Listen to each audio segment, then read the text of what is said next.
Então é isso, pessoal. Bem-vindo aí mais um Sou Caeté Podcast. Eu estou aqui com Clemerson. Beleza. Muitíssimo obrigado. Que isso, eu que pela agradeço. participação, por aceitar esse convite aqui. E bora bater esse papo aí com o pessoal, né? Bora. Então, beleza. Pra quem não te conhece, como de costume, o podcast começa assim. Certo. Dê um breve resumo, quem é você? Tá. Pô, meu nome é Clemerson, né? Eu tenho uma academia, é um estúdio de dança. A gente vai completar 10 anos agora, no mês de maio. Sou b-boy, né? Danço break. Antes de eu vir pra cá, eu tava pensando, acho que tem uns 18 anos já que eu danço break, sabe? Tem bastante tempo. Eu não sou de Caeté, mas eu me considero daqui. Eu vim pra cá, eu tinha 5 anos de idade. E tanto... Não, você é de Caeté, mas tipo assim, você chegou no... Você não nasceu em Caeté, não nasci né? em Caeté. Ah, sim, entendeu? sim. Mas eu me considero daqui. Se alguém perguntar, eu sou caetense. Chegou com 5 anos de idade? 5 anos de idade. Não, caetense. E tudo da minha família foi construído aqui. Né? Eu tô com... Vou fazer 35, tenho 34. Então, 30 anos de caetense, né? E não penso em ir embora daqui, não.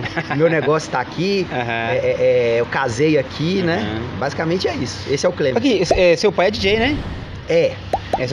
Meu pai. Eu lembro algumas festas. Seu pai lançando algumas músicas. Isso também Isso também tem influência, cara, no seu gosto pelo hip hop também? Cara, tem, assim. Eu acho que talvez, mesmo que ele não fosse, eu teria esse envolvimento com o hip hop. Sim, Mas como meu pai já tinha esse envolvimento, então, por exemplo, teve muita coisa que depois, quando eu fui ver dentro do hip hop, não era uma coisa que eu tava descobrindo, não era uma coisa que eu tava relembrando. Sim. Entendeu? Eu falei, meu pai já ouvia isso, meu pai já... É igual quando eu comecei a dançar break. Algumas coisas, bem ali quando eu tava aprendendo, algumas coisas ele mesmo me ajudou a aprender, sabe? Me ensinou algumas coisas que ele fazia e tal. Então, num certo sentido, tem influência, sim. Aqui na sua academia lá, você é b-boy, dança break, né? Break.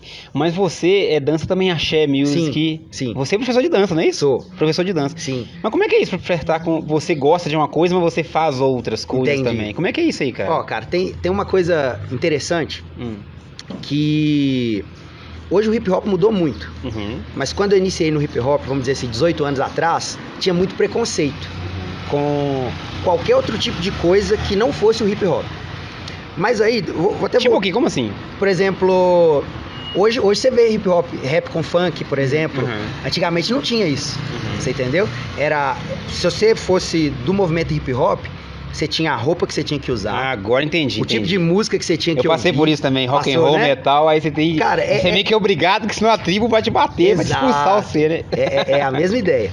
Então, assim, na verdade, se eu voltar desde quando eu nasci, vamos dizer assim, a minha casa sempre foi uma casa musical. Meu pai e minha mãe, eles sempre gostaram muito de música e de dança. Então eu cresci já dançando, de novo, desde que eu me lembre, eu já dançava. E aí quando eu tinha ali por volta de uns 14 anos, tinha a Aero Bahia, na Academia Andrade, com o Marco Aurélio. Sim. Inclusive eu lembro de você daquela época. Isso, então ali foi a primeira vez que eu fui fazer uma aula de dança de verdade. Sim. Então, por ser o tipo de dança que tinha na cidade, vamos dizer assim, foi a dança que eu tive o primeiro contato. Então eu dancei ali dos 14 até os 16. E aí foi na época que eu descobri o break. Então, por exemplo, hoje é inconcebível você pensar que você não vai pesquisar uma coisa na internet e achar. Mas na nossa época você não tinha nem internet para pesquisar, né? Então eu tinha uma ideia na cabeça. Olha pra você ver que doideira. Eu pensava assim, eu quero dançar uma dança que tem a ver com o Michael Jackson e com capoeira. Olha, eu tinha isso na... Você foi daqui, você foi longe, hein? Michael Jackson, capoeira, da hora, capoeira. Mas você praticou só uma... Já fiz capoeira, porque era algo próximo também do que eu queria, né? E meu pai é capoeirista, desde sempre, sabe? Então, numa época ali da minha juventude, eu fiz, ele também fez, depois ele virou professor de capoeira e tudo. Mas então, depois eu descobri que essa dança existia, que essa dança era o break. E aí comecei a praticar. Então, nesse quando eu entrei ali no break e era dessa forma, tudo ó, o cara do break, ele não pode fazer outra coisa. E os caras eram zoados. Se você fizesse outra coisa, você era zoado. E tal. Então, aquilo ali ficou... Inclusive, ainda nessa época, pelo que você falou aí, quem dançava muito axé também, tinha certo um preconceito de... O cara é muito afeminado, esse cara, ele sei não. Cara, isso diferentemente de hoje, né, cara? Mas isso persiste até hoje, sabe? É mesmo? Até hoje o pessoal tem isso ainda? Até hoje, Cara, sim. Eu pensei que você já tinha caído já. Não, infelizmente não. Caiu muito. Ó, eu não danço porque eu sou ruim pra caramba, senão eu achei legal pra caramba, cara. Não dá. Ó, eu tenho um amigo aqui, ele vai assistir, ele vai saber que é ele, eu não vou falar o nome dele. Mas ele falou assim que ele não dança, porque o pai dele falou com ele só, eu só te peço uma coisa, meu filho, não dance, porque dançar é coisa de viado. Então, ele sabe que é ele que eu tô falando aqui, mas não vou falar. Então, peraí, então até hoje ainda tem esse preconceito de quem dança axé music, ou aliás, homem, né? Homem porque mulher dançando é maravilhosa. Homem que dança. É maravilhoso, mas homem que dança... Sim, infelizmente... Por causa do remeleixo, por causa de quê, cara? Eu acho que sim, cara. Eu acho que sim, porque... Então, quer dizer, homem não pode movimentar o corpo, né? Você tem essa associação, né? E o pessoal vai colocar... Porque a dança, não necessariamente, ela precisa ser sensual, sabe? Igual lá no estúdio mesmo, as danças que a gente faz, elas não são sensuais. Nem as danças, nem as músicas. A gente faz uma seleção musical do que vai ter lá. Mas eu acho que no imaginário social do pessoal, você vai ter isso, né? O pessoal vai imaginar assim, porque o cara tá rebolando, o cara tá isso, tá aquilo. Então, não necessariamente seja isso. Mas eu vejo que as pessoas pensam um pouco dessa forma, sabe? Nessa questão de dança e o homem. Mas voltando lá na história que eu tava te contando. Então, quando eu entrei pro break, eu tinha 16 anos, não que eu deixei de gostar dos outros tipos de dança que eu fizesse, mas eu meio que silenciei aquilo, mas continuava fazendo. E o break, ele tem uma realidade, principalmente o break até hoje, mas o hip hop em geral na minha época tinha essa realidade e mudou um pouco, que você não consegue viver do hip hop. Hoje tá mudando. É muito difícil, né? Muito difícil. Você viver. Assim, hoje em dia, você tá falando hoje em dia também, mas a questão do YouTube... E o rap hoje, uma vez eu vi um crítico musical falando o seguinte, que o rap é hoje o que o rock foi na época dos nossos pais. Sim, Então, por exemplo, o rap hoje ele dá dinheiro, ele sustenta um mercado, né? Mas é mais a questão inclusive musical. É uma indústria, assim, milionária, né, Sim. cara? O rap, né, cara? O rap, inclusive, passou o rock, passou um monte de estilo. Ele é a música dessa geração, né? O Mano Brown fala o seguinte, que tá na melhor época do rap. Entendeu? Ele fala assim, não, eu tô colando com os caras porque eu quero ganhar dinheiro também.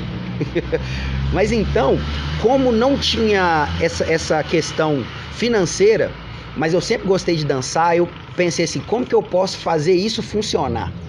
Você entendeu? E aí o que acontece? Com 19... Mas funcionar no sentido de quê? De sobreviver disso, de viver disso. Com 19 anos, eu entrei na Academia O2, foi meu primeiro emprego. Eu entrei lá para ser professor de jump e ajudar na musculação, fazer as coisas que precisasse. Jump, eu sou ruim nisso, o que é jump? Jump imagina uma cama elástica pequena. Lembrei. Você vai pular na cama elástica. Já aconteceu alguém cair, ele já... Cara, já. Cai, já, né? Eu já tive 2 ou 3 alunas que caíram. É uma coisa rara. Cara. Você pensar que tem 16 anos que eu dou aula. Mas esse jump, não necessariamente você fica em cima dele. Você vai pôr o pé embaixo, em cima, né? Não, no jump você fica. Você deve estar confundindo com o step. Sim. Entendeu? O jump, entendi. A aula é feita ali em cima. Sim. Não que você não possa descer, mas o estilo da aula de jump é ali em cima. Então você entrou com um professor de jump? De jump. Tinha uma professora Eu pensei que jump isso aí é parte de uma aula. Então existe a aula de jump? Existe a aula de jump. Que da hora, mano. E aí, a partir dessa oportunidade, eu entrei ali. E como eu já dançava, também já tinha feito a Aerobahia, depois eu comecei a dar aula de dança. Então eu fiquei lá durante 6 anos, trabalhei lá 6 anos. E depois eu, junto com a minha esposa, a gente pensou em empreender de alguma forma. E aí a gente abriu, na época, era Estúdio de Dança Clemerson Justo. Hoje é Estúdio Clemerson Justo. A gente tirou a dança, porque hoje ele tem mais coisas, além da dança. Mas a gente começou assim. Porque você também, atualmente, tem musculação lá, Sim, né? Tem. Porque se ficasse também só dança, parecia que é só dança, né? Exato, exato. Aí como a gente ampliou, a gente tirou... Hoje é o quê? Estúdio? Clemerson Justo. Estúdio Clemerson Justo, entendi. E aí você tem pode ter qualquer coisa, né? Qualquer coisa lá dentro. Mas então, como eu sempre gostei de dança em geral, e eu sabia que o hip hop não ia virar financeiramente, eu comecei com a aula de ritmos. Foi o carro-chefe do estúdio. A gente começou com a aula de ritmos e a aula de zumba. O que é? Eu sou leigo, pessoal. Tá. Eu sou leigo, então eu tenho que perguntar. O que é uma aula de ritmos? O que é? Cara, sempre quando alguém me pergunta, eu dou 2 referências, que é mais fácil da pessoa descobrir. Aqueles vídeos do Daniel Saboia. Sim. E os vídeos do Fit Dance. Aquilo ali é uma aula de ritmo. Aquilo que é aula de ritmo? Porque o que acontece? Você coloca todo estilo de dança, tipo isso? Isso. É porque antigamente você chamava de axé Bahia. Né? Sim. Se você falasse isso, eu ia associar. Entendi. Só que, por exemplo, ao longo dos anos, entrou muito funk, sertanejo, arrocha, piseiro. Então, a aula a gente prefere chamar aula de ritmos, porque o pessoal vai identificar mais. Se eu falar, é aula de axé Bahia ou aero Bahia, a pessoa vai pensar só no estilo musical. E hoje, com essa mudança, o axé acaba que é o que menos tem na aula.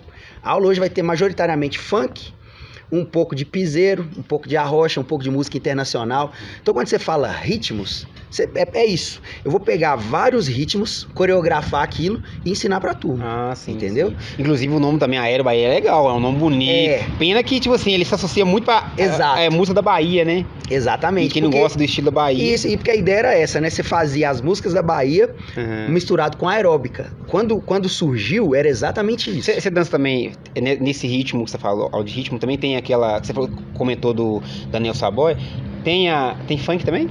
Tem. Igual eu tava falando, majoritariamente hoje é funk. É? É. Então, eu imagino que esse da Bahia é mais época de carnaval, né? Próximo carnaval, né? Sim, na época de carnaval tá sempre... bombando lá do Léo.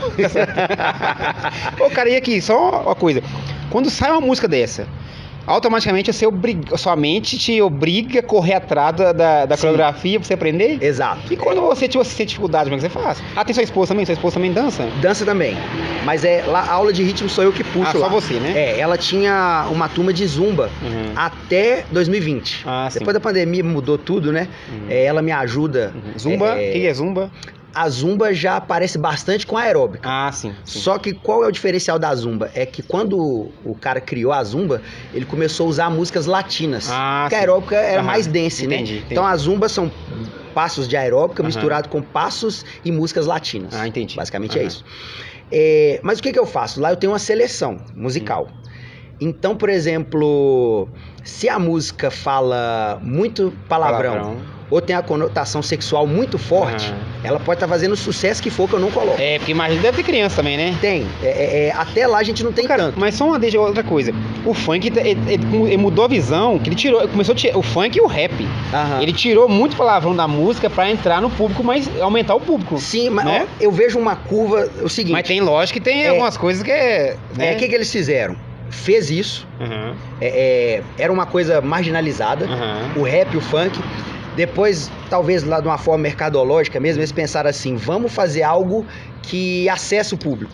Mas depois que eles acessaram, você pode ver que eles estão nesse processo de marginalizar de novo. De novo. Sabe? Aqui, mas eu quero defender também o seguinte, cara. O sertanejo universitário faz isso, tá? Faz, não. O sertanejo universitário, ele é muito bonitinho, não sei o quê, mas tem muita música universitária que é uma putaria que só Deus. Sim. Né? Não, sem dúvida. Maravilhosa Maria Mendonça, né? Tem uma música do Umbiguinho, não sei lá, que é coisa pesada, cara. Sim. E o funk faz isso também, eu imagino também que, igual você falou, conseguiu captar o público e agora Exato. Porque se você pensar, por exemplo, na época do El Chan, a gente hoje, se você pegar aquela música Segura o Tchan, você consegue entender tudo que tá falando ali. Mas não tá explícito. Então, por exemplo, quando eu era criança e ouvia essa música, eu não fazia a mínima ideia do que eu tava falando. Então, esse tipo de música, vamos dizer assim, ainda passa no meu filtro. Mas quando a música é explícita, aí eu prefiro não fazer, independente do hype que ela tiver. Mas também... Mas influencia também o fato de você ser uma pessoa com... Como é que eu falo? Religiosa? Sim, a questão de eu ser evangélico, sem dúvida. Evangélico também incentiva? Sim. Mas pode concluir. Porque o que acontece? Vou aproveitar e pegar um gancho desse do evangélico. Você vai ter algumas linhas evangélicas, por exemplo, que vai falar que você não pode dançar. Eu já fui confrontado dessa forma, sabe? Mas você é evangélico, então você não pode dançar, porque a dança não sei o que lá, a dança isso, a dança aquilo. Cara, e a Bíblia, por exemplo, ela tem, eu não vou lembrar exatamente, mas são 25 ou 26 passagens bíblicas que falam sobre dança. E dentre essas passagens, 2 é o próprio Jesus que fala. E de todas essas, só tem uma vez na Bíblia que a dança é algo negativo. Que é quando a filha de Herodias dança para Herodes. E aí ela faz uma dança sensual para Herodes. E aí Herodes fala assim, o que você me pedir, eu te dou. Até metade do reino. E ela vai lá e fala, mãe, o que você acha que eu peço ele? A mãe fala assim, pede a cabeça de João Batista. Porque a gente não gosta de João Batista. Então, em 25, 26 vezes, é a única vez que a conotação é ruim. Mas em contrapartida disso, por exemplo, quando o povo foi salvo do Egito, quando abriu o Mar Vermelho e eles passaram o Mar Vermelho, as 2 primeiras coisas que eles fizeram, cantaram e dançaram, em louvor a Deus. Davi, que é um rei muito famoso, muito importante, quando ele trouxe a Arca da Aliança de volta para Israel, a Arca da Aliança representava Deus, o próprio Deus. Então a Arca da Aliança não estava mais em Israel, ele trouxe de volta. Quando ele veio trazendo a arca, ele dançou. Você entendeu? Então você vai ter majoritariamente a Bíblia associada a uma manifestação de alegria e louvor a Deus. Então é isso que você tem em mente para você ter uma... Quando eu vou realizar aula de dança. Inclusive, bonita essas falas suas, dá pra dar um corte bonito aí sobre a música. Por quê, cara? É o seguinte... O hip hop, ele também ele flerta muito com a rebeldia. Sim. Né? Com a rebeldia e é difícil dominar.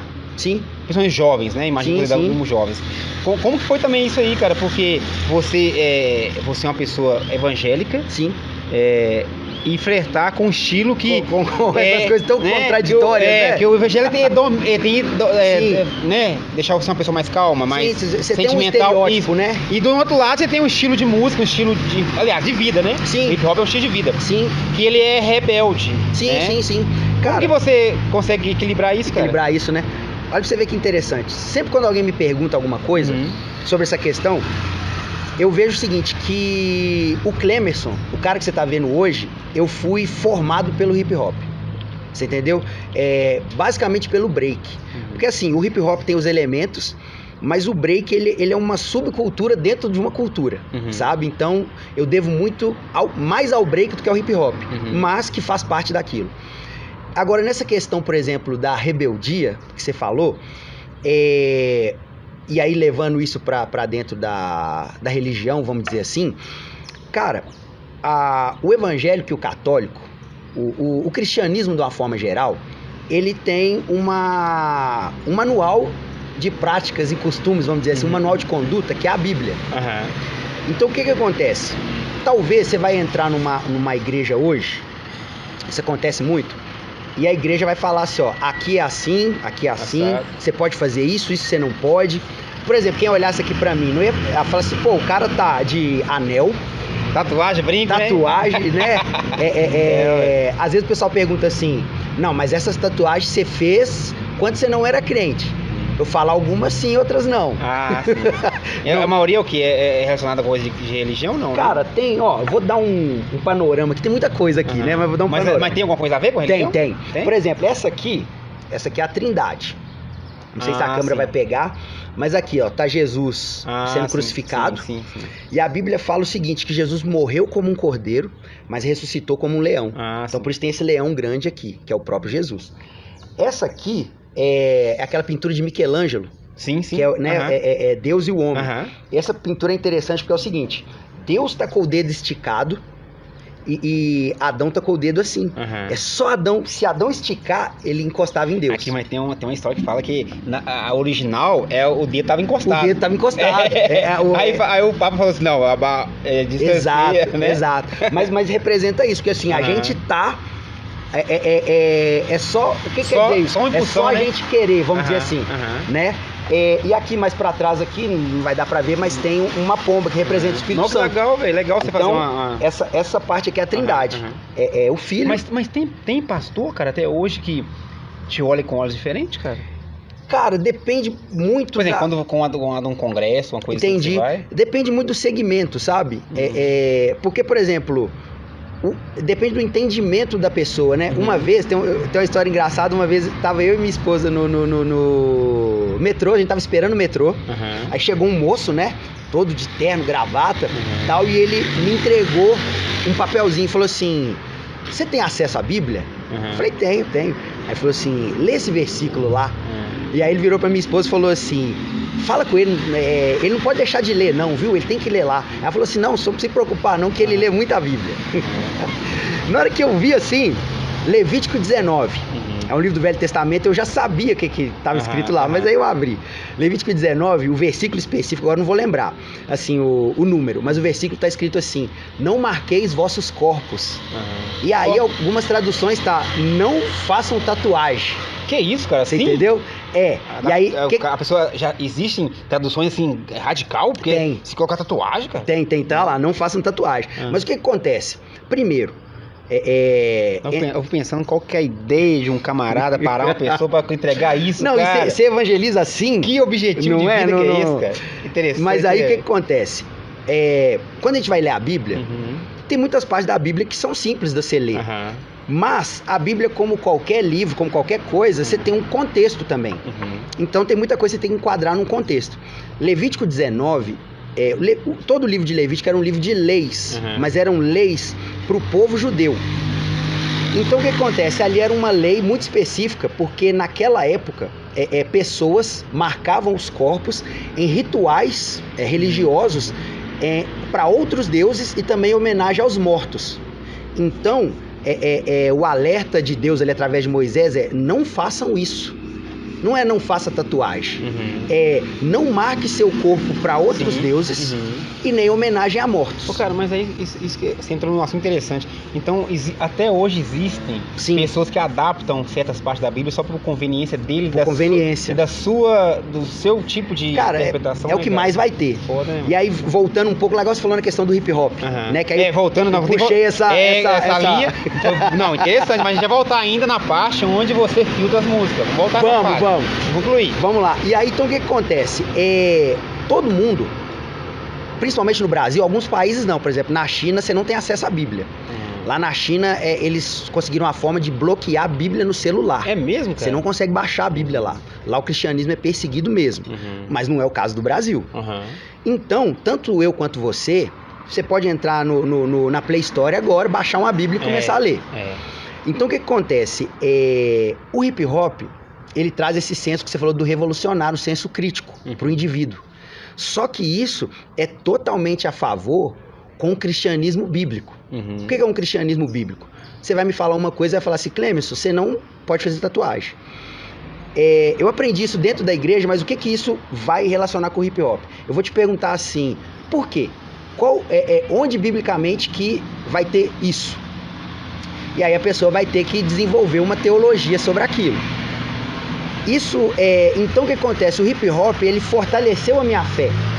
Porque qualquer coisa que você me perguntar hoje, por que você acredita nisso? Por que você não acredita nisso? Por que você acredita naquilo outro? Eu não vou te falar assim, eu acredito nisso porque o meu pastor falou. Eu vou te falar assim, olha, eu acredito nisso porque a Bíblia fala isso sobre esse assunto. E isso é algo do hip hop, que o hip hop trouxe pra mim. Então quando eu encontrei, por exemplo, eu falo com as pessoas assim, eu vou dar uma volta maior do que a volta que a gente estava dando. Mas, por exemplo, a primeira vez que eu fui para uma igreja evangélica, de verdade, eu tinha 16 anos. Foi bem na época que eu estava iniciando dentro do break. Eu permaneci ali por muitos anos, 7, 8 anos, talvez um pouco mais. E eu conheci a minha esposa ali, a gente casou. E em algum momento, depois desses 7, 8 anos, a gente foi parando de ir à igreja.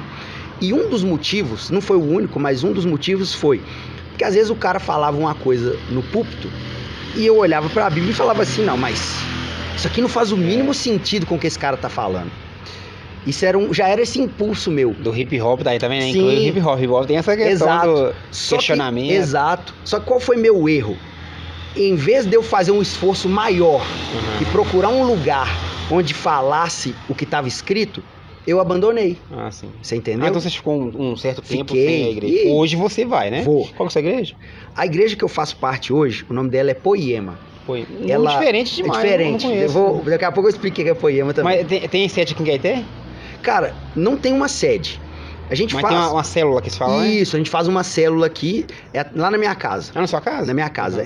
Vamos dizer assim, a Poema de Caeté, a liderança hoje sou eu e minha esposa. Mas isso o torna pastor? Não necessariamente, sabe? Mas quase, é um caminho, seria? É um caminho. E é um objetivo? É um objetivo. Ah, sim. É um dos meus objetivos. E aí seria interessante, né? Um pastor do hip hop, né? Um pastor que dança, né? Seria contraditório, né? Mas parece que já existe em BH uma pessoa pastor do rap. Tem um negócio assim, cara. Eu não tô lembrando muito. Parece que tem. Ó, não sei se é esse, mas na verdade esse não tá em BH mais. Mas tem um cara, ele é... O nome dele me fugiu agora, é Pedro alguma coisa. Ele fazia parte ali da família de rua. Tem um álbum antigo da família de rua que tem até uma música dele. E ele é pastor. Só que agora ele tá posteriorando em Rio, São Paulo. Pode ser esse cara aí mesmo, não sei. Tá, eu só vagamente lembrei aqui. Sim. Mas, cara, é muito interessante que o fato de você migrar, você pode levar também a palavra também pro meio, né? Exato, cara, exato. Cara, tem um versículo na Bíblia, tá lá em Romanos 11, tá escrito assim, ó. Porque dele, por ele e pra ele são todas as coisas. Esse ele que estão se referindo, ele é Jesus. Então ele tá falando assim, ó. Tudo veio de Jesus, tudo é por Jesus e tudo é pra Jesus. É isso que a Bíblia tá falando. É isso que a gente vê? Não, não é isso que a gente vê. Mas o que esse versículo indica pra gente? Que tudo que tá sendo feito, ou que é feito, ou que vai ser feito, pode ser feito para que Jesus seja glorificado. Porque ele é a origem de tudo. Então, por exemplo, quando eu danço hoje, break, ou eu tô dando a minha aula de ritmos, ô Clemson, pra que você tá fazendo isso? Pra ganhar dinheiro, não é pra qualquer tipo de coisa, igual a gente falou lá no começo, para as pessoas achar que você dança bem, sei lá, qualquer coisa do tipo. Não, eu tô fazendo isso porque isso é um dom, é um talento que Jesus me deu. Você entendeu? Porque se eu escuto uma música... Mas você deve ouvir muito assim, ô Clemson, você tá dançando a música do capeta aí, que essa música... Sabe, cunho sexual, cara, mas lógico que você filtra, né? Filtro. Eu tenho ouvido cada vez menos, sabe? Cada vez menos. Mas é porque assim, são as posturas que a gente vai adotando. A gente, dentro do cristianismo, a gente chama de testemunho. O que é um testemunho? Testemunho não é o que eu falo necessariamente, mas é a forma de vida que eu tenho.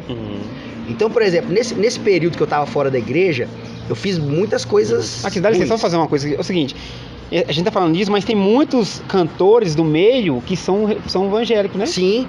Até o MC. Não, eu faço também, do Axé, inclusive. Também. Como é que chama lá? O Safadão lá. Wesley Safadão? Ele também, ele declara... Aí eu não sei. Mas tem muitos desse meio aí que você fala, pô, velho, será que realmente esse cara é da igreja, cara? Porque é exatamente a questão do testemunho. Porque uma coisa é você falar que uma coisa é você agir como tal, né, cara? Falar, igual eu sempre falo, né? Falar até papagaio fala. Não é? Então, por exemplo, assim... eu tô lá liderando o nosso GC, a gente chama de GC. É uma célula, mas a gente chama de GC. GC, por que significa GC? GC significa Grupo de Crescimento. Sim. Então o que acontece? A gente se encontra ali para crescer em conhecimento de Deus, crescer nessas coisas. Então, por exemplo...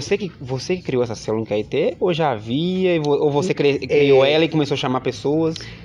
Em Caeté fui eu que criei, mas isso é uma prática comum da igreja, né? Desde dos apóstolos, eles já se reuniam nas casas. Sim. E a Poema também tem essa prática de GC. E usa a Bíblia tradicional mesmo? Tradicional, é a Bíblia mesmo. Na verdade, tá só abrindo aba, né? Mas tem uma diferença da Bíblia católica para evangélica. A Bíblia católica tem 7 livros a mais. Né? Então eu uso a Bíblia evangélica com 66 livros. Mas os 66 que tem na Bíblia evangélica, na católica são iguais. Só que a católica tem alguns a mais. Mas é baseado na Bíblia. Mas o que acontece? Eu vou lá no sábado, é todo sábado. Que horas? Fala pro pessoal já que horas que é. Quem quiser participar, sábado, 17 horas, lá no estúdio, porque eu moro no estúdio. Então tem a minha casa. Aí. Onde que você... Não, eu tô zoando, lógico. Mas lógico, tem sua casa do lado e o estúdio do lado. Sim, a gente tem... Eu tenho a impressão que você dança, que você dorme lá, né? Quase, né? Mas é assim, tem a casa... Vontade não falta, né? Que deve ser a parte mais gosta, né, cara? Sim. Da casa. E aí, tem a casa no meio, o estúdio, ele é em volta da casa. Que legal, sabe? Cara. Então, sempre quando eu divulgo no meu Instagram e tudo, eu coloco lá que o GC é no estúdio. Porque é mais fácil de achar o estúdio do que a minha casa. É o mesmo lugar, eu falo pra pessoa identificar, né? Então, todo sábado, 17 horas, a gente faz o nosso GC. Mas o que acontece? Você foi lá no meu GC e você ouviu eu falando sobre, por exemplo... A palavra sumiu, cara, a palavra que eu queria falar aqui. Mas é sobre serviço. Não é exatamente essa palavra, mas eu vou usar essa. Sobre serviço, sobre servir o próximo. E aí você vai me ver na segunda-feira e eu não tô servindo o próximo. Então não importa mais o que eu falei, porque eu não agi de acordo com aquilo que eu tô pregando. Então, por exemplo, pelo fato do que eu tenho falado aos sábados, as pessoas terem visto na minha vida durante a semana, o cara olha e fala assim, pô, eu conheço o Clemerson, eu tenho visto as atitudes dele, então eu entendo que ele tá dançando, mas ele não tá fazendo dança com o objetivo que talvez outros estejam fazendo. Então isso foi um testemunho que foi gerando. Não é uma coisa que é de um dia pro outro. Né? Tem aquele ditado, né? Quem tem fama faz cama. Então é uma coisa que foi sendo construída. Então, no mesmo lugar que você dança, é o local que você prega. Exato. E é exatamente assim, é literalmente o mesmo lugar. Mesmo? Porque a gente tem um que a gente chama GC Connection, a gente faz uma vez por mês. Porque o GC... Aqui, tem página no Facebook, uma coisa assim? Do GC não tem. No Instagram? Não tem, do GC Mas não tem. por que não fez ainda? Cara, porque o que acontece? Não é objetivo ainda nesse sentido? Porque o GC, ele é um movimento pequeno, é um movimento orgânico, mas ele é pequeno. Então, não tem tipo assim, um GC Poema Caeté. Tem um grupo de pessoas, a gente tem um grupo no WhatsApp, que são das pessoas. Você vai achar lá a página das igrejas Poema. Então, e é achismo meu ou é maioria jovem? Apesar de ser aberto também a qualquer idade. É engraçado que nesse caso que você falou foi um achismo, sabe? Tem mais... É bem dividido. Nosso grupo não é grande. É em torno Mas tem pessoas mais velhas então? Tem, por exemplo, meus pais vão, sabe? Antes eu ficava pensando assim, pô, a pessoa vai chegar aqui e vai falar assim, só vem o pessoal da casa dele, porque é meu pai, minha mãe, minha irmã, meu cunhado, minha esposa, né, que eu e ela, a gente somos os líderes lá, nós somos os líderes, o meu tio começou aí, eu tenho um tio que tá morando em Caeté, e aí tem, por exemplo, alguns alunos da academia. Mais uma dúvida. Quando há essas reuniões, a discussão é igual qualquer igreja, você pega uma passagem da Bíblia e começa a ler e depois discutir? Basicamente isso. É praticamente isso, né? Eu sou o líder do GC. Então, por exemplo, eu proponho um estudo sobre, por exemplo, tem um dos que eu mais gostei de ter feito ano passado, foi o cristão na vida. Sim. Porque a gente aprende muito como que é ser crente dentro da igreja. Só que eu passo pouco tempo dentro da igreja, por exemplo. Então, como que seria um crente num podcast? Entendeu? Como que é um crente entrevistando? Porque tem o crente entrevistador, e o legal que é a visão moderna. Porque não necessariamente você precisa ter aquela casinha no formato da igreja. O importante é que você leve o seu coração e depois saia de lá também agindo como tal. Porque também não adianta você ir à igreja. Exato. O sermão mais importante de Jesus é o Sermão do Monte. O Sermão do Monte é o capítulo 5, 6 e 7 de Mateus. No Sermão do Monte, Jesus fala assim, vocês são sal da terra e luz do mundo. Então tem uma coisa básica ali que todo cristão vai falar, que é o seguinte: um sal dentro do saleiro, ele não é nada, porque ele só tá onde já tem sal. E aí Jesus já fala, você é sal da terra. E aí o sal tem 3 propriedades. Primeira, ele conserva, porque na época de Jesus não tinha geladeira. Então você joga sal numa carne, a carne conserva. Então eu sou sal. Eu tenho que estar num lugar, eu tenho que transformar aquelas pessoas, eu tenho que conservar elas. Eu não posso deixar elas estragarem. Isso que o sal faz. Segunda coisa, o sal dá sabor. Né? Uma carne sem sal, qualquer comida sem sal. Então eu tenho que mudar o gosto daquele lugar. Eu tenho que saborizar aquele lugar. E a terceira coisa, o sal provoca sede. Então, quando eu fui ali, conservei, dei gosto, eu tenho que provocar sede. Só que o que mata a sede? A água. Essa água é Jesus, não é o Clemerson. Então, quando eu tô fora da igreja, é que eu vou promover isso. Conservar, dar sabor e gerar sede. Mas a sede não é pro cara ir no meu GC e falar, pô, o Clemerson é foda. Mas é o cara falar assim, pô, esse Jesus que o Clemerson me apresentou. Entendeu? Tem uma frase, se eu não me engano, é de Spurgeon. Eu também cogitei essa questão de ser mais pessoa mais jovem. Sim. Pela sua linguagem. Sim. E pelo seu estilo, pelo seu que você curte. Pode ser que isso atraia mais jovem. É isso, por isso, nesse sentido. Então, lógico, é engraçado. É nesse sentido. Sim. Mas fita aí que você ia citar. Sim, olha a frase de Spurgeon, que interessante. O evangelho é um mendigo falando para outro mendigo onde tem pão. Então o que ele quis dizer com isso? Que o pão não sou eu sou um mendigo. Mas eu descobri aonde tem alimento. Então eu falo pro outro mendigo onde tem. Então é isso. O que é o evangelho? É um mendigo falando pro outro onde tem pão. Então, o cristão no mundo, vamos dizer assim, seria isso. Eu tô lá, como sal.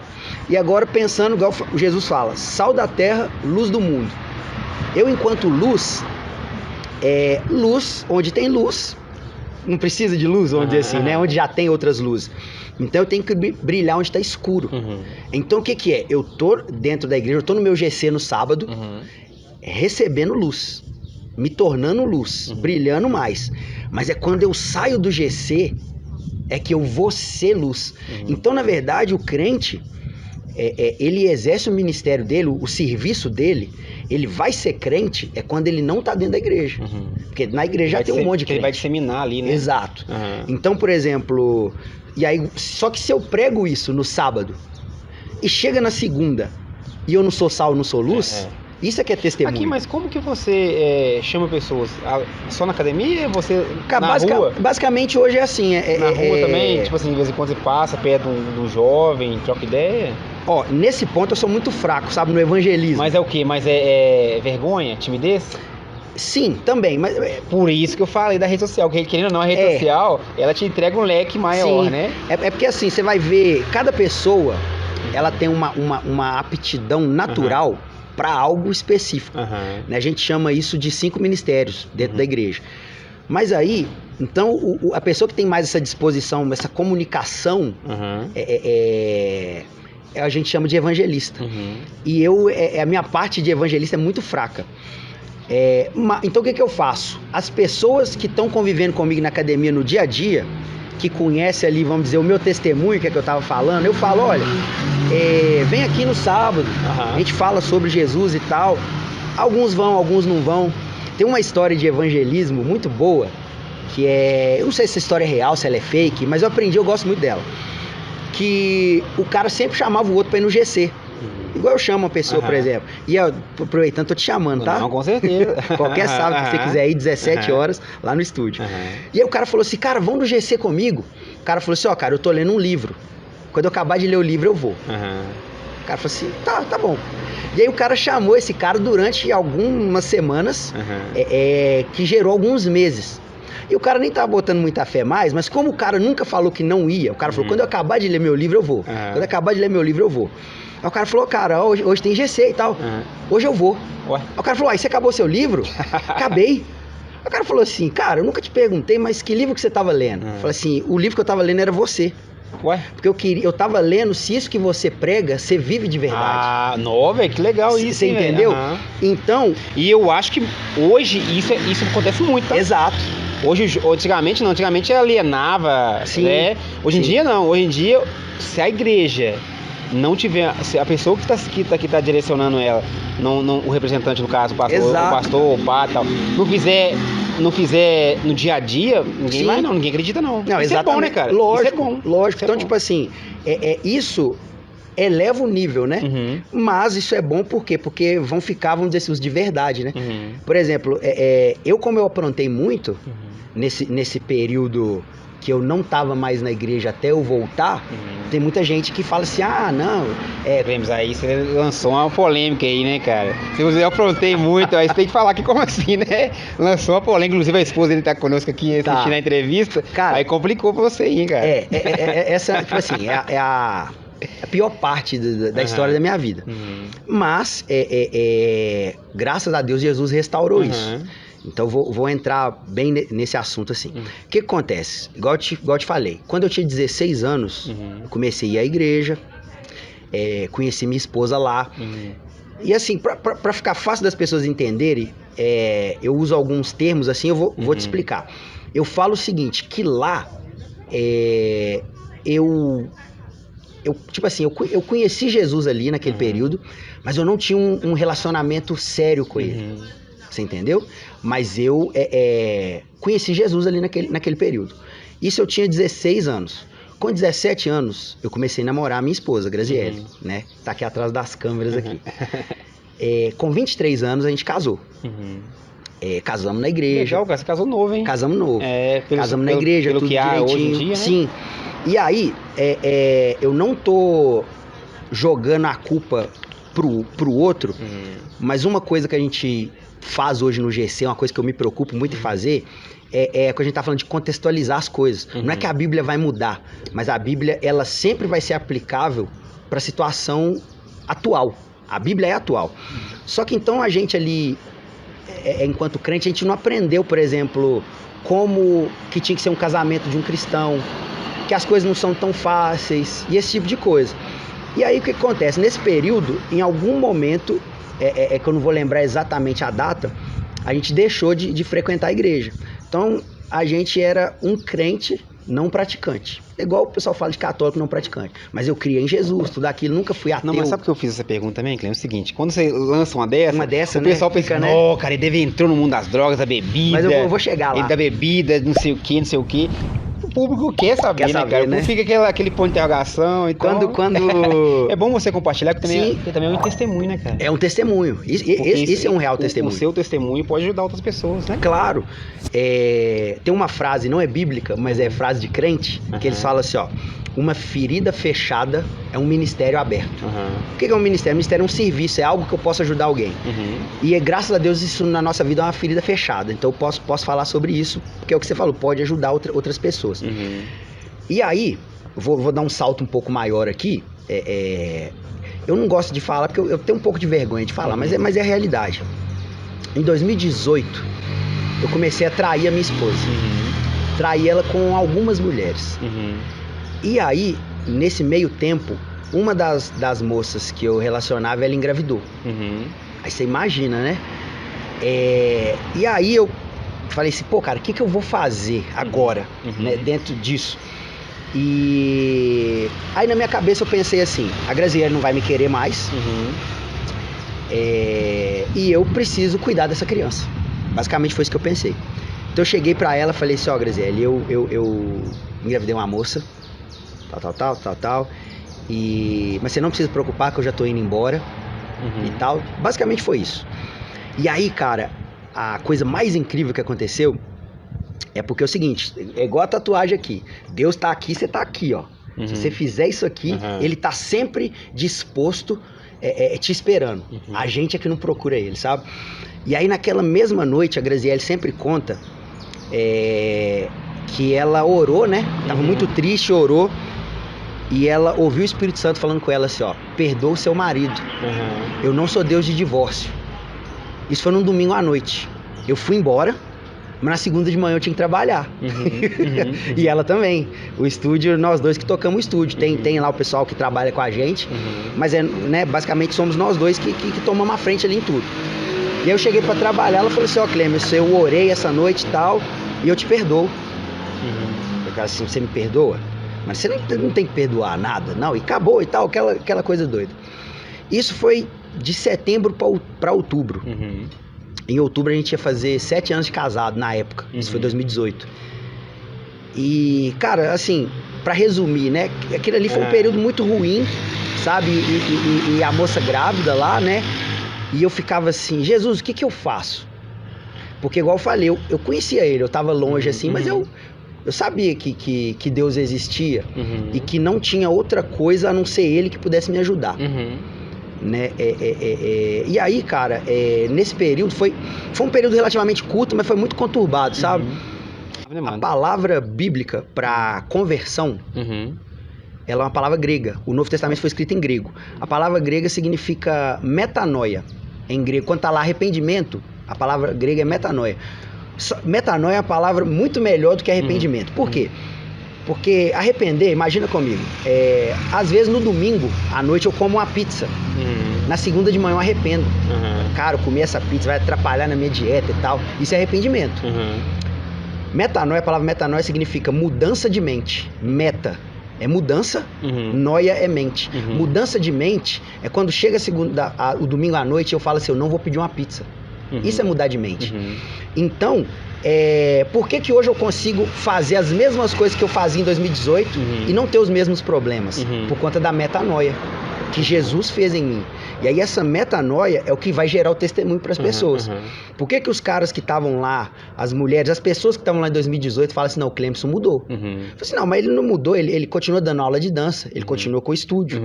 Mas eu falei assim, não, cara, mas ele as coisas que ele fala, as atitudes que ele toma, as posturas que ele tem são diferentes. Por quê? E, cara, e o recomeço também, ele é pra todos, né, cara? Pra todos. O ser humano, se ele não tiver a oportunidade de mudar e também querer mudar, cara, exato. Tem que ter, cara. Tem que ter. E aí, igual, aí o que acontece, voltando lá em 2018? A Graziele entrou em contato com os nossos antigos pastores, que a gente tinha quando a gente ia à igreja, e eles chamaram a gente para conversar. Eu nem queria muito ir, mas como eu queria que as coisas dessem certo, eu falei, pô, então tá bom, se é isso que apareceu para mim, eu vou. Apesar de eu não estar botando muita fé. E aí fui lá, conversei com eles e tal. Eles, né, me mostraram biblicamente bastante coisa, que é o que eu acho importante, sabe? Você pega assim a Bíblia, abre a Bíblia e conversa com a pessoa. A pessoa pode falar assim depois, olha, eu não acredito. Mas ela não pode falar que não é bíblico. Você entendeu? A pessoa pode não concordar com a Bíblia, é um direito de qualquer indivíduo. Mas eu queria concordar com a Bíblia. Então quando me mostra na Bíblia, é um facilitador. E aí, a partir daquilo, cara, a coisa mais louca que aconteceu é o quê? Eu falei, tá bom. Aí eu abri a Bíblia em Mateus. Mateus é o primeiro livro do Novo Testamento. E comecei a ler Mateus. Mateus 1, Mateus 2, Mateus 3. E fui lendo. Antes de eu chegar em João, a história de Jesus ela é contada em 4 evangelhos. Mateus, Marcos, Lucas e João. Comecei a ler a história de Jesus em Mateus. Antes de eu chegar em João, eu já tinha mudado. Sabe? Voltei para minha esposa. Pedi perdão para ela de tudo que eu tinha feito, contei para ela de todas as moças, as que ela não sabia, e tive uma metanoia, sabe? Uma mudança de postura, uma mudança de caminho mesmo. E aí, durante muito tempo, eu até achava que eu não tinha mudado tanto não, sabe? Porque qualquer pessoa que olhar pra Jesus, ele vai falar, pô, cara, eu preciso melhorar muito. Cara, acontece, nós falamos bastante da questão religiosa. Só que depois, antes da gente terminar a questão religiosa, só concluir de onde que é a igreja, porque como você encontrou ela. Só isso. Depois disso, eu gostaria que você desse uma pincelada mais sobre o estúdio, né? Sim. E como é ser um jovem empreendedor e empresário na cidade de Caeté. Mas primeiro vamos concluir só essa parte da igreja, por favor, porque ficou a dúvida também, quero saber de onde veio a igreja, como você achou esse nome da igreja que eu não conheço. Então vamos lá, fala a igreja, depois a gente volta pro estúdio, fala sobre o estúdio e o empresário. Eu finalizando essa história, eu consigo linkar com a igreja, sabe? Porque é um processo, né? E aí, eu voltei pra Graziele, Jesus restaurou o nosso casamento. As pessoas perguntam pra ela assim, mas você confia no Clemson mesmo? Você voltou a confiar nele? Ela fala assim, confio. Porque foi Jesus que restaurou aquilo, sabe? O meu filho nasceu. O nome dele é Heitor. E ele chama a Graziele de amor. Imagina que loucura, cara. A Graziele ficava assim, eu não quero que ele me chame de madrasta, não. Porque madrasta tem aquela conotação ruim, né? E aí a gente falou assim, não, mas também não quero que chame de tia, não, porque eu não sou tia dele, não. Aí a gente falou assim, vamos ver. E aí um dia ele começou a chamar ela de amor, uma coisa espontânea, sabe? Mas a gente vê que isso é uma manifestação do que Jesus gerou nos dois. Esse amor de verdade, sabe? Então assim, dando alguns saltos. Jesus restaurou meu casamento, restaurou meu... Aí não restaurou, ele desenvolveu o relacionamento da Graziele com o Heitor, o relacionamento meu com o Heitor, sabe? Ele mora com a mãe dele, mas ele passa bastante tempo com a gente. Hoje, inclusive, ele tá com a minha mãe porque eu vim gravar. Mas hoje é o fim de semana dele comigo, sabe? E aí, nesse período, de 2018 até 2019, eu lendo muito a Bíblia, sendo um cara muito crítico, eu comecei a questionar algumas coisas pros meus pastores. E aí, questionava bastante coisa, eles respondiam. Algumas coisas, em algum momento, a gente começou a pensar diferente. E aí, nesse meio do caminho, com a internet, eu vi um pastor que ele era tatuado. Olha pra você ver que coisa engraçada. Eu vi um pastor tatuado e eu falei, pô, cara, esse cara é tatuado, esse cara usa umas roupas jovens. Eu quero ver o que esse cara fala. E aí, comecei a seguir ele no Instagram. Comecei a ver uma coisa ou outra. Vi que ele era um pastor de uma igreja que chamava Poema. Eu falei, pô, o nome... Achava até esquisito, Poema. Nunca vi esse nome. E comecei a escutar pregações dele. E aí eu comecei a ver que as coisas que Jesus falava com ele tinha muito a ver com as coisas que Jesus estava falando comigo. Porque não é as coisas que eu acho, é as coisas que eu vejo quando eu leio a Bíblia. Porque a gente acha um monte de coisa. Mas era tipo assim, mesmo quando a Bíblia me confrontava, aquilo fazia muito sentido pra mim. E eu via ele falando sobre aquelas coisas. E aí aquilo começou a chamar a minha atenção. Da igreja chama Poema, que era essa igreja, lá de Taubaté. E aí... Não, tava longe, hein? Longe. É longe, aqui então cara. tem sede BH, não? Não tem. Em Minas Gerais só tem aqui. Ó, que interessante, cara. É mesmo, velho? É. Que da hora. E aí a gente se... Aí olha pra você ver que interessante. 2020, pandemia. Parou tudo. A nossa igreja, eles pararam de fazer culto aos domingos, normal, toda igreja parou.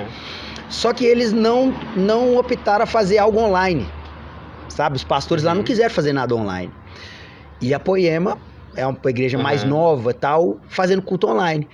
A Graziele ainda não conhecia a Poema. Eu conhecia a Poema mais ou menos em agosto de 2019. E eu escutava de podcast. Falei que você que eu escuto muito podcast. Eu saía pra pedalar, escutava. Saía pra correr, escutava. Ficava escutando. E aí chegou o primeiro culto com pandemia. Eu falei, Graziele, hoje nós vamos assistir o culto da igreja que eu gosto. E aí ela assistiu o primeiro culto, achou mais ou menos.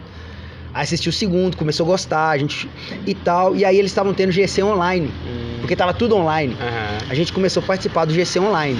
Isso foi ali em maio. Mas pode interagir também? Ou só ouvir? Era pelo Zoom, e aí todo mundo interagia. Oh, que legal, tinha um líder, mas todo mundo falava sobre. O GC era muito simples, que era o seguinte, o que foi pregado no domingo, tinha um GC na terça. Então todo mundo que assistia no domingo levava o que achou, as dúvidas e tal. Era um ambiente de conversa, uma roda mesmo, aberta.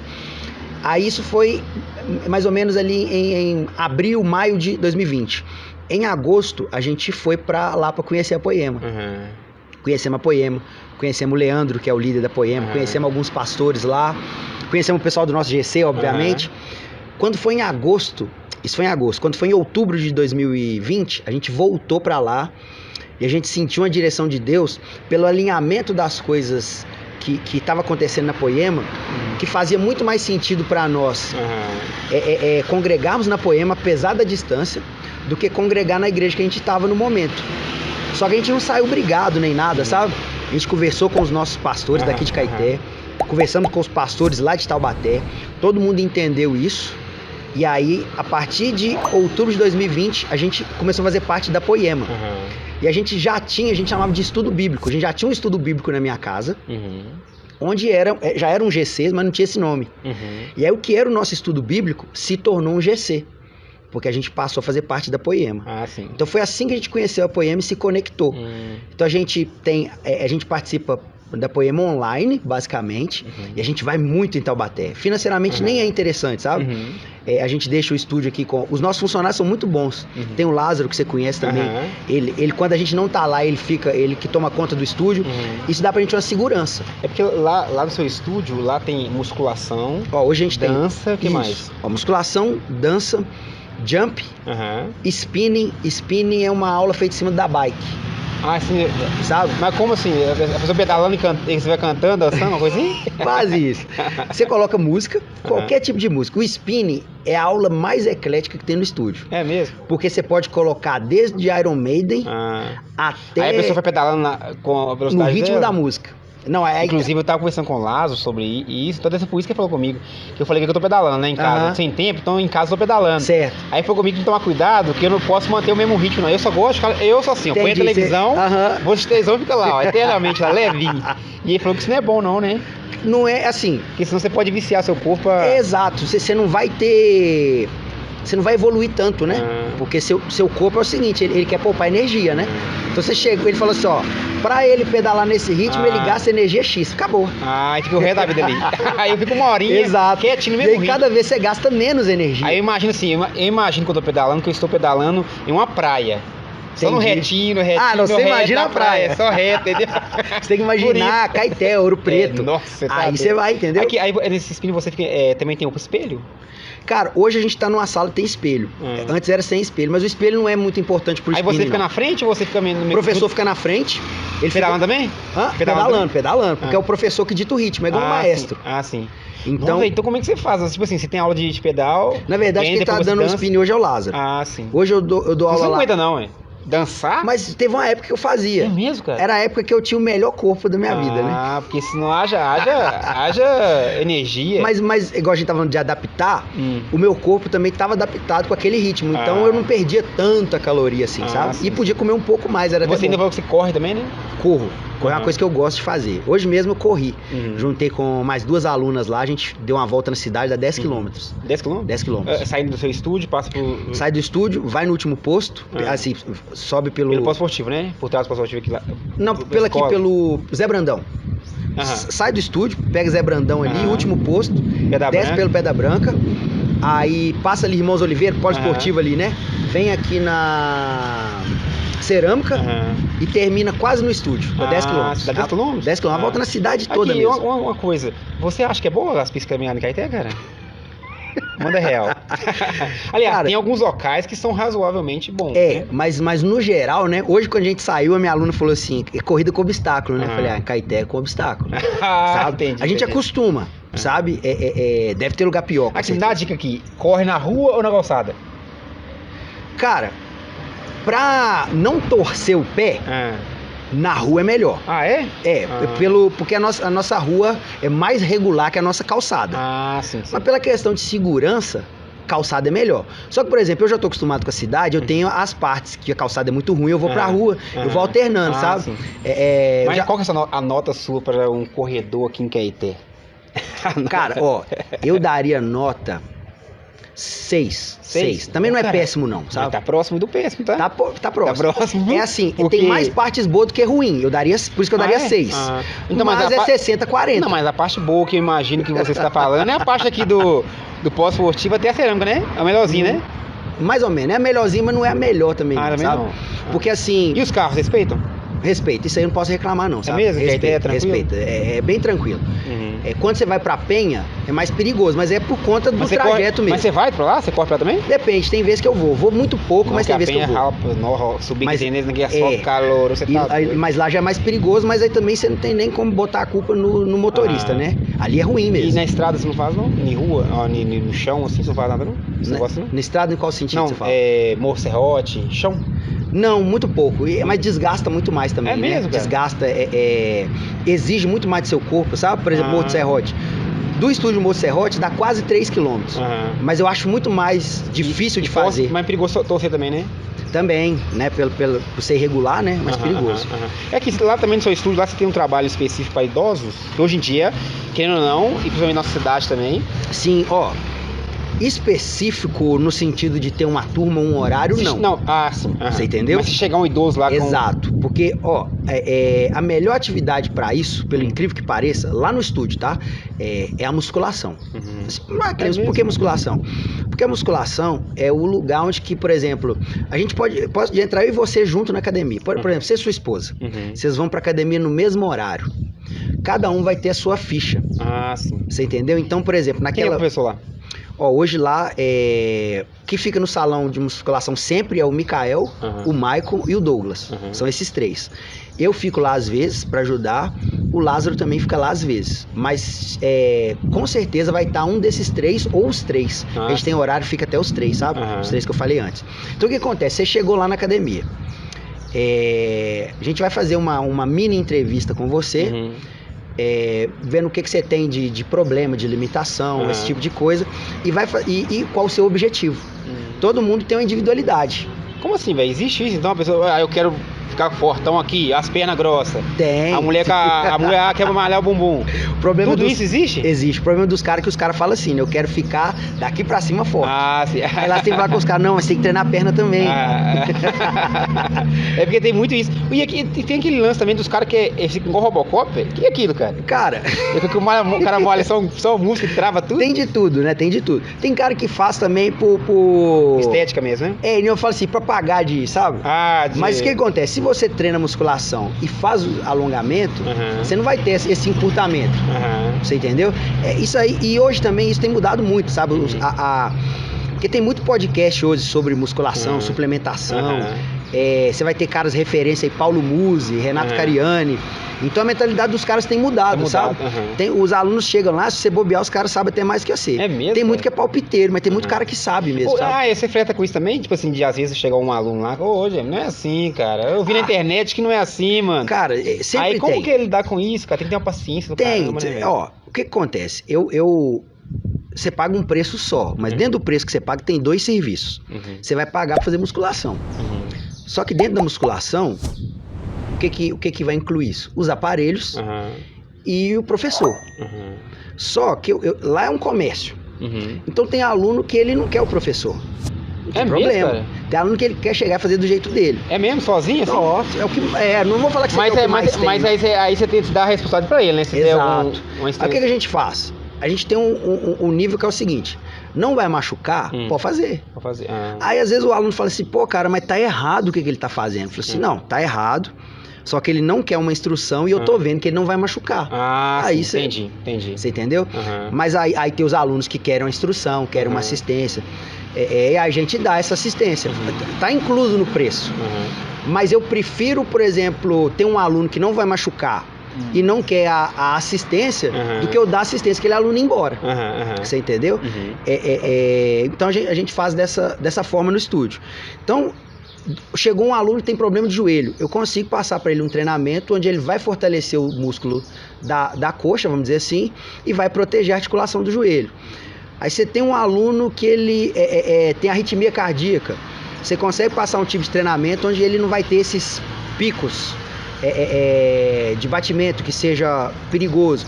Então ali dentro da musculação é o lugar mais fácil, mas a gente consegue fazer isso no spinning, no jump. Só que no spinning e no jump eu preciso muito mais da consciência do aluno do que o treino que eu vou montar. Porque você imagina uma sala com 10, 15 alunos. Eu tenho que fazer uma aula que ela seja difícil para o meu melhor aluno. Então, a gente tem... você imagina... você perde Exato. Entendi. Então, o que você imagina? Você imagina uma aula, e aí você imagina progressão e regressão. Então, a aula é essa aqui. Pro seu melhor aluno, você fala assim, mas você, fulano, você vai fazer assim, assim, assim. E aí você pega, vamos dizer assim, o seu pior aluno. Sem desmerecer a pessoa, mas o pior no sentido, né? Pro seu pior aluno, você vai fazer assim, pra você vai fazer assim, assim, assim. Só que tem aluno que não respeita. Tem aluno que ele quer fazer o igual... mesmo ritmo. Você entendeu? A história toda, né? Só que dentro da musculação, como a ficha é do aluno, não tem o outro. Ele vai fazer a ficha dele. Entendeu? Então, assim, a gente vai ter essa preocupação com qualquer aluno que entrar, mas você também precisa de uma consciência, de uma boa vontade do próprio aluno. Você entendeu? E tem o aluno que ele quer pagar a academia. O que é isso? Ele quer ter um desencargo de consciência que ele paga e que ele vai. E vai uma vez às vezes ele até vai mais vezes, mas não faz nada. É mesmo, cara? Não faz nada. E aí tem um aluno que fala assim, você não tá vendo aquele cara? Eu falo assim, não, eu tô vendo. Mas você também tem que identificar o objetivo da pessoa. Lógico. Você tem que identificar o objetivo. Você também não é pai de ninguém, você não vai... Pronto. Você é o professor. Exato. Agora, e aí tem, por exemplo, quem faz muito isso é o Lázaro. O Lázaro é personal. Tem pessoa que contrata um personal, porque aí ele quer uma coisa a mais. Sim. Só que ele já contratou o personal, é totalmente diferente. Não quer dizer que o instrutor comum não vai pegar no pé daquela pessoa. Mas você imagina comigo, você tem 40 alunos no salão. O aluno chegou e você ensina ele tudo. E aí você começa a acompanhar. Aí o aluno fala assim, não preocupa não, eu já sei como é que é esse exercício aqui. Você fala, então eu preciso dar atenção naquele outro. Aí no outro dia você fala assim, eu não gosto de fazer esse, cara. Eu falo assim, não, cara, isso é importante por isso, por isso, por isso. Mas tem como eu não fazer? Aí é foda. É um adulto, cara. Aí que se transforma um cara que... você tá trabalhando com um adulto. Você entendeu? E então... não é igual dentro da igreja que você tá trabalhando na salvação da pessoa. Você não precisa ter um bíceps grande ou uma perna definida. Isso não tem a ver com sua eternidade. Então você não tem esse tipo de exigência. Né? Ela contratou o serviço. Se ela não tá satisfeita com o serviço, ela vem e conversa com a gente. Mas se ela tá satisfeita com aquele serviço, que é às vezes de ficar mais de escanteio, por exemplo, quando eu tô no salão, eu sempre falo assim, eu tô no salão hoje, tá? Às vezes quando um funcionário vai folgar, qualquer coisa do tipo, eu tô no salão hoje, você quer que eu te passe um treino ou você já tem seu treino? Não, eu já tenho o meu treino. Nossa. Fala, tranquila. Fala assim, se eu ver você fazendo alguma coisa errada, eu te dou um toque. Fala assim, beleza, mas não esquenta não. Eu já tenho meu jeito de fazer. Imagino que isso aí é o que mais acontece, né? O que mais acontece, cara. Pessoal, temos aqui Clemerson. Muito obrigado. Com a satisfação. Curtiu o bate-papo, mano? Curti. Satisfação. Pessoal, não esquece de se inscrever no canal, não.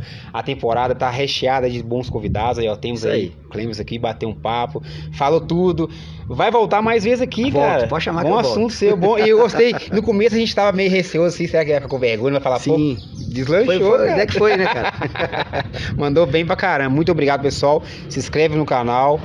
Vai lá, quem tiver oportunidade, conheça a célula lá, como é que é o nome mesmo? GC. Isso. Conheça a academia também, né? Também. Que tá aberto a novos alunos. Sim.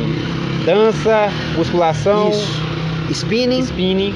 Jump e treinamento funcional. Qual é o endereço mesmo? A gente fica na Álvaro Pereira de Miranda, 121. Bem próximo aqui do Centrão mesmo, sabe? Isso, pra achar fácil ali, quase de frente pro CCAA, só entrar na Rua de Pedra. É mais fácil de achar. Beleza, satisfação. Muito obrigado, pessoal. Se inscreve aí. Valeu, até mais. Até mais.